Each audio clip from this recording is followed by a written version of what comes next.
Askreddit thread. What event in history deserves its own HBO series? The fall of the Russian royal family, starting with the death of Rasputin. It would easily fill a 10-episode order and help dispel a lot of myths about the death of Rasputin and the family. This one I would watch for sure, because for some reason, I feel like my education didn't cover Russia much at all. That's partially why I'm so fascinated by it. Both World War I and II focus on the Western Front, and the most we've gotten from the Cold War was a brief history of the space race and the Berlin Wall. I had to go out of my way to learn anything about Russian history, and Japanese history for that matter. Even my world history class glossed over it. Let's see. The whole history of the Romanov dynasty would be better in my opinion. From the founding to the murder of the imperial family, there was so much drama and story that could make for an amazing series. It would, but there's so much history that it would be horribly unfocused. The Fall is the most well-known part of their history. A series based on the family from start to finish would probably be canceled before you got to the good stuff. If you're going to cover the whole story, it would have to be intercut with the fall of the dynasty to draw focus. There's just too much history there that a documentary series would suit its purpose. Hernan Cortez and the Conquistadors' contribution to the fall of the Aztec Empire. Yes, I've been looking for something like this, something that shows Tenochtitlan that the way it was prior to Cortez and after the fall. It would make such an excellent show. So, the people keep, mentioning stuff, but they don't actually explain why that would make a good thing. This seems to be a common thing of top post. Maybe they'll start actually explaining it later on. Rise of Genghis Khan should be shot from alternating Muslim and Christian perspectives, preserving the mystery of the Mongols for as long as possible. Everyone, do yourself a favor and listen to the first 5 podcasts by Dan Carlin on the cons. If this doesn't make you want to see a TV show, nothing will. End quote. Oh, I've been meaning to listen to that. Haha, me and my friends love to use his voice to mock things. Imagine, pause, if anyone from our generation, pause, or any generation for that matter, pause, had to deal with the insert dramatized history, pause. I couldn't do it, and I doubt you could either. Stephen Colbert did a hilarious Dan Carlin impression a couple months ago. I'll have to look that up later. That sounds like something I totally want to watch. I'm thinking the 100 Years' War would make a pretty epic series. From the White Key. It was one of the most notable conflicts of the Middle Ages, wherein 5 generations of kings from 2 rival dynasties fought for the throne of the largest kingdom in Western Europe. The war marked both the height of chivalry and its subsequent decline. Its knights in armor and epic battles and political intrigues and alliances forged and broken. The Black Plague and Joan of Arc both play parts. Wow. That does sound like something to be interesting. Agreed. I'm pretty sure that George R.R. Martin drew inspiration from this for Game of Thrones. I forget where I read that, but I'm almost positive it was. Pretty sure it was from War of the Roses, yeah. A Sword of Ice and Fire actually draws a majority of inspiration from the War of the Roses, a series of wars fought mostly in Britain from 1455 to 1487 over conflicts in who would ascend to the throne after the death of Henry V. Here's a decent video detailing the similarities. Alright, I'm totally gonna watch this later. York and Lannister versus Stark and Lannister. Slight similarity. The Second Punic War. With the crossing of the Alps, the Battle of Cannae, Scipio's conquest of Spain. What more do you need? Scipio's awesome. He's the salt of the earth. Sultan of the Earth never really happened. Indeed, it did not, but it's a good pun anyway. A person who has the balls to play Hannibal, no one is that much of a man. It would have to focus on Hannibal and Scipio, though, and how each of them was fighting internal issues as well as each other's countries. Hannibal and Scipio Africanus meeting post-war during a meal in the court of the Persian Emperor. Africanus asked who, in Hannibal's opinion, was the greatest general of all time. Hannibal replied, Alexander, king of the Macedonians, because with a small force he routed armies of countless numbers, and because he traversed the remotest lands. Merely to visit such lands transcends human expectations. Asked whom he would place second, Hannibal said, Pyrrhus. He was the first to teach the art of laying out a camp. Besides that, no one has ever shown nicer judgment in choosing his ground or in disposing his forces.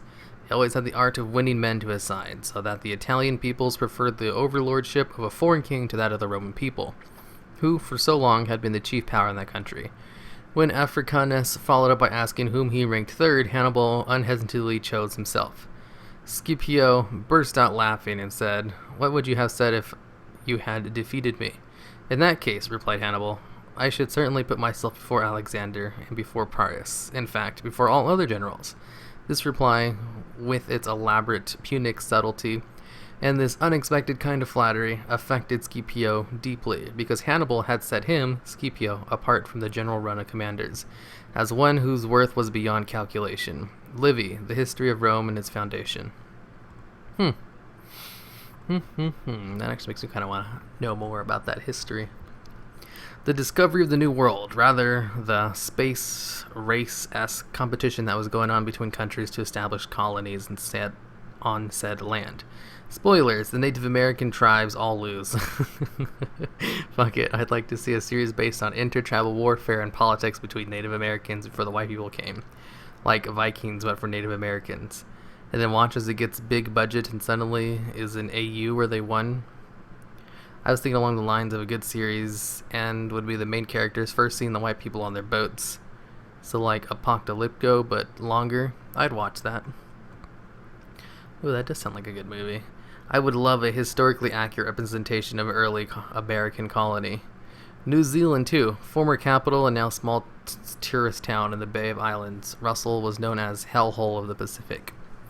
I feel like they would have to work pretty hard to manufacture drama out of that, since the Big Four, England, France, Spain, and Portugal, had all pretty much parsed up the New World through treaties before any serious/lasting attempts at colonizations were undertaken. Pre-Columbian North America centered on Cohaki, a mountain builder city of thousands, in what is now southern Illinois, the largest city that had existed in what is now the United States until Philadelphia finally overtook it in the late 18th century. What? You would have to make almost everything up because the Native Americans didn't really have a written history or written language at all. Archaeology plus oral tradition plus lots of dramatic license equals horribly racist interpretation.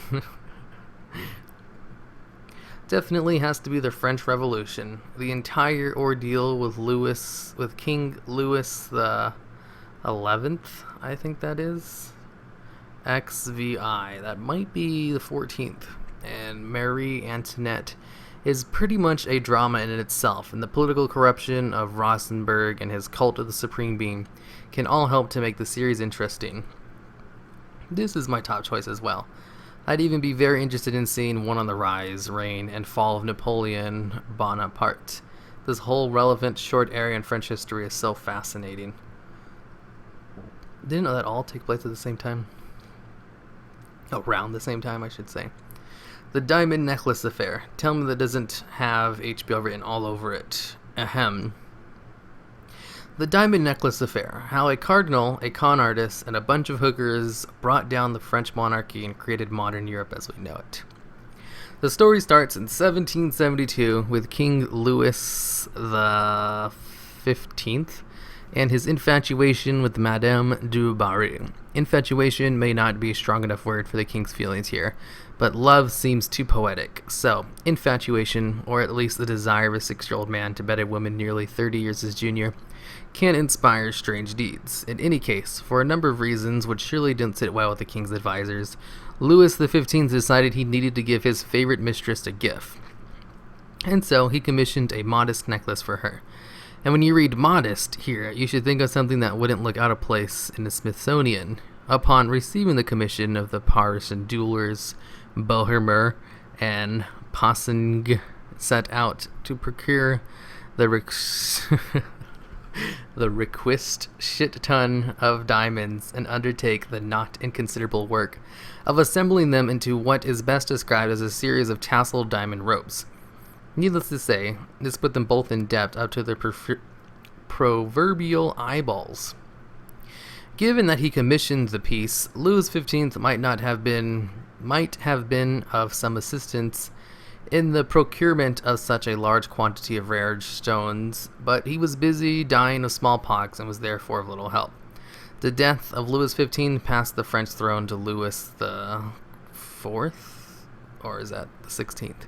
Because original names are not a big part of monarchical tradition in France, and he was promptly married to Marie Antoinette of Austria. This proved him to be wildly unpopular with the French people, who, their performance in certain 20th century conflicts notwithstanding, do not generally prefer to be ruled over the Austrian. Further compounding things, 16th, despite being a 15-year-old boy married to a stone-cold fox, was unable to consummate the marriage for about 7 years. Beaumer and Passenjeux seized upon the king's marital issues as a way out of their financial troubles. The new queen was seen as an 18th century Kardashian for the most part, and the king was clearly in the doghouse in some sense. Perhaps he would like to get his new wife a gift, and oh look, we just happen to have the thing right here, your majesty. It took a while, but they managed to talk Louis XVI into making the grand gesture in 1778, after about a year ending the royal dry spell. But the queen was uninterested, maybe because Marie Antoinette didn't want jewelry that was designed for another woman, and one she was none too fond of, but the reason she gave is somewhat more illuminating. Marie Antoinette said that the money would have been better spent equipping a man of war. An interesting aside into naval history. Capital ships largely hold steady in terms of their costs as percentages of GDP. In other words, countries generally spend about as much as a percentage of their national wealth on their biggest and strongest ships as other countries, regardless of how rich they happen to be or what year it is. That means that we can usefully, I don't think I've ever seen that word before, draw a parallel between France would spend on a ship of the line 1778 and what the United States would spend on an aircraft carrier in 2014. Given how difficult it is to assign value to 18th century currency, which was manipulated at the will of the crown, this gives us a helpful guideline for establishing the cost of the necklace as a percentages of France's budgets. Think of it as Michelle Obama turning down a necklace and suggesting that the Pentagon buy a carrier instead. That gets us to 1778 and the con artist named Jean de Saint-Remy de Valois. That's a Lois, right? Yeah, Valois. Now, Jenny was the mistress of French ambassador to the Austria court and Roman Catholic cardinal named Louis de Rohan, who, despite his last name, was not Middle Eastern horse lord, who had, in turn, done something to annoy the queen. Specifically, and I'm not making this up, he had talked badly about her mom. In any case, Jeannie was also sleeping with a forger and prostitute named Retox de Villette. He managed to forge a bunch of letters from the queen imitating that Jeannie had become BFFs with Marie Antoinette, and Jeannie delivered to the cardinal. This formed the basis for an ongoing correspondence between the cardinal and the queen, really, Villette, and Jeannie as the intermediary, which continued for some time, becoming progressively steamier until Cardinal Rohan convinced himself that the queen was in love with him and begged his mistress to arrange a secret late-night interview with the Queen of France. And what do you do when your boyfriend asks you to hook him up with the king's wife at the royal palace based on some letters you've been having your male prostitute lover forge for you? You double down, that's what you do. So, Jeannie somehow smuggled a Marie Antoinette look-alike hooker into the palace at Versailles and arranged for Rohan to meet with her. Either it was very dark, or Jeannie really found someone who did a damn fine Austrian accent because Rohan exchanged words and a rose with the queen, who assured him that all other disagreements were behind them. Jeannie, in the meantime, convinced Rohan to loan her huge amounts of money under the guise that it was supporting the Queen's charity work, and spent a lot of time talking up her close personal relationship with the Queen in public. People believed her because who would lie about that? At this point, the highly indebted jewelers re-entered the scene. They still very much want to offload their diamond rope swing and ask me and the Queen, our BFFs, to convince Marie Antoinette to buy it from them and offer her a commission for her troubles. Jeannie then turns around and gets her forger to gin up an order for the necklace in the Queen's hand, signed incorrectly to boot, which she passes off to Cardinal Rohan. The order explains that, with the strain on the treasury, it would be unseemly for the Queen to drop enough money on shiny rocks to literally build a battleship, but would you please take a payment in a series of installments? I'm totes good for it. I'm the Queen of France, after all. Rohan then takes the forge order to the much-indebted jewelers who agree to the terms, bad signatures and all, because of course they do. Cardinal Rohan then takes the necklace, because queens don't do layaway, to Jeannie's house, where he hands it over to some guy who says he's a valet of the Queen. That guy, it turns out, is Jeannie's husband. So him, the cardinal, and the forger prostitute make this a love quadrangle, who immediately takes off for London to carve the necklace up and sell the diamonds individually. Eventually, the law caught up with almost everyone involved. The cardinal was tried and sentenced to lock up in the Bastille. Jeannie condemned to life in prison. She escaped in about a year. And the forger/prostitute was banished. As for the Queen impersonating Hooker, she is lost to history. The entire affair sullied the reputation of the monarchy, portrayed the Queen as vain, narcissistic, and a dumber than a sack of hammers, and prompted a slew of conspiracy theories which doggled the royal family until they, along with a million other things which were endearingly broken about the French monarchy, caught fire in the blaze that would become the French Revolution. Wow. That was a long read. That post is amazing. Please tell me you have a book coming out. Whew. That was a really long read.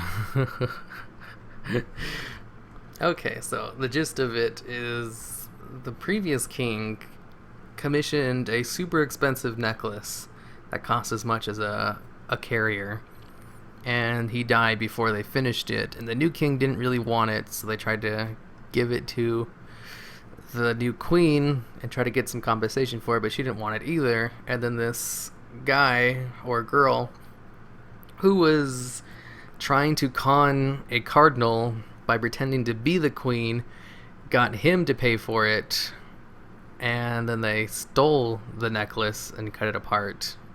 And because she was pretending to be the Queen, they sullied the name of the Queen, I think. How did they sully? I think they kind of missed that part or left it out. Maybe because it was a cardinal or something? I don't know. Whew, it was a really long read. I'd love to see the life of Napoleon. It would take an entire 13-episode series, if not 2 seasons, to do it justice. The scramble for Africa during new imperialism. That's far too vast a topic with too many people not interacting. You have to focus on one country, like the Congo.